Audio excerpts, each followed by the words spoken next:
welcome to the Connect podcast. I'm Jennifer Spivey. If you're watching by video, Spotify or YouTube, then I apologize for our lighting and our background. I'm in Orlando today at our denomination's General Council. We're having a lot of fun, but in any case, I'm traveling and I'm bringing you along with me today for the podcast, and I hope you'll forgive me. Y'all know me well enough by now to know this is not a pro job by any stretch. I just want to hop on and spend some time with you. So on Tuesday on the blog, I wrote about being in the gap in between. We've prayed for something, we've asked for something from the Lord, and now we're waiting for it to happen. Or we've received a direction from the Lord and we're in this time of transition before we step into God's next for us. There's a gap sometimes in between, Lord Jesus, please, and here's the resolution. And so many times there's a gap, to be honest. And so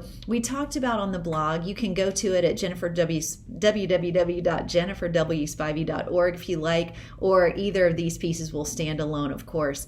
But I mentioned John 16:33, where Jesus promises we will have tribulation in this world. And that's one of those promises that we're not hanging on to. It's not a promise that we're excited about. We didn't print it on the wall or put it on a meme, post it on our Facebook wall. You'll have tribulation, but he said it plainly. He said you will have tribulation. But the second part of that is that you won't be alone in it. Jesus will always be with you. But there's that gap. There's that gap between the storm and the calm. And so there's the tension between tribulation and victory, all at the same time. And social media tells us a different story. We've got it looks like everybody's Facebook feed is a highlight reel.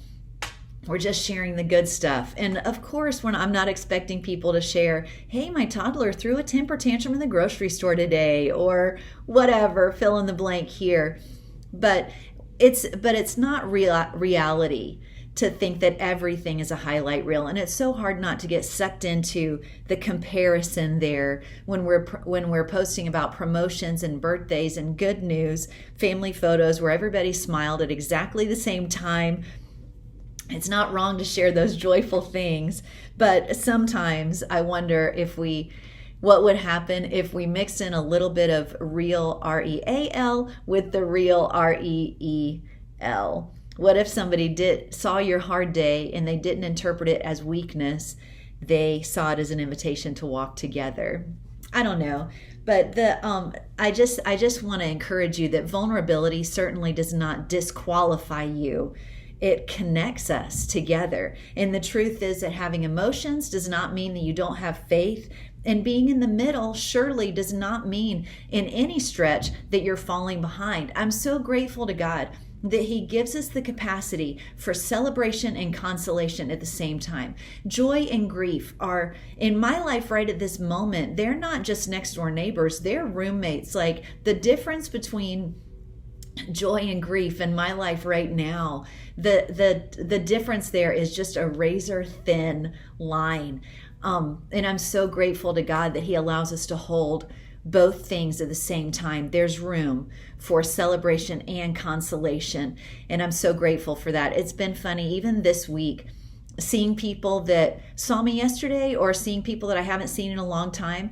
If you ask the right question, then I am all smiles and joy, and I can't wait to tell you about what's going on or what I'm excited about right now. But also on the same side, the other side of the same coin, if you ask me the right question, I might burst into tears. And these things are happening at the same exact time. If anybody would understand the tension between joy and grief, surely it was Job. Job did not hide his suffering. He didn't give some kind of filtered version of his grief. He tore his robe, he sat in ashes, he had hard questions, and he asked them out loud. And you know what God said about him? Job 122 says, in all of this, Job did not sin by charging God with wrongdoing. It's interesting because later in the book, so Job is in this gap. We see him in the gap between, here's his brokenness, and now he's waiting for the Lord to act. Later in the book, God finally does speak to Job, and he speaks to him from a whirlwind. And he doesn't come to rebuke Job for his honesty, but he comes to remind Job of his greatness. Job was real, and God called him faithful.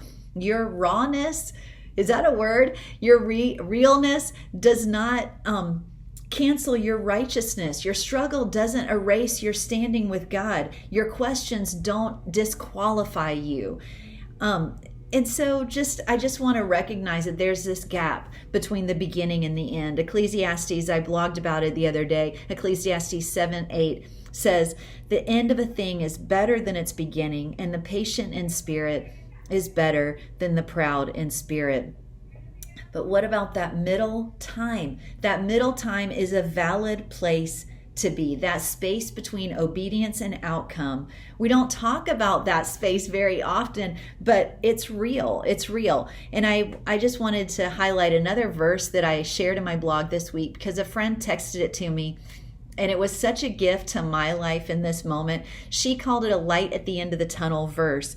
And honestly, I had never thought about light at the end of the tunnel when I read this verse before, but when she said that, it framed it for me differently. Psalm 112:4 says, unto the upright there ariseth light in the darkness. He is gracious and full of compassion and righteous. I read it in the King James. It just feels nice there. But even in the dark, light will arise. Even in the dark, God is still working. And I loved it when it said, unto the upright there arises a light in the darkness. And so that light is rising up even in our darkness. And so I just want to encourage you, friend, today, if you're standing in the gap, if you're in that gap between obedience and outcome, don't let the highlight reel fool you. Everyone walks through something. You are certainly not alone. Don't let the storm convince you that God has left you. He hasn't. In this world, you will have tribulation, but be encouraged because I have overcome the world is what Jesus promised us. Don't believe that you have to be polished in order to be faithful. God sees you. God knows you. He's holding you and he's with you even right now. He loves you in the messy middle of where you are. Light will arise and you are not alone in this gap.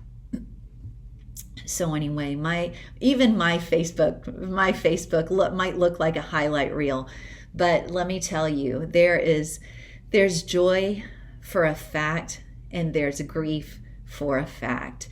And so, those emotions are so close to the surface sometimes that I want to encourage you. It's a valid place to be.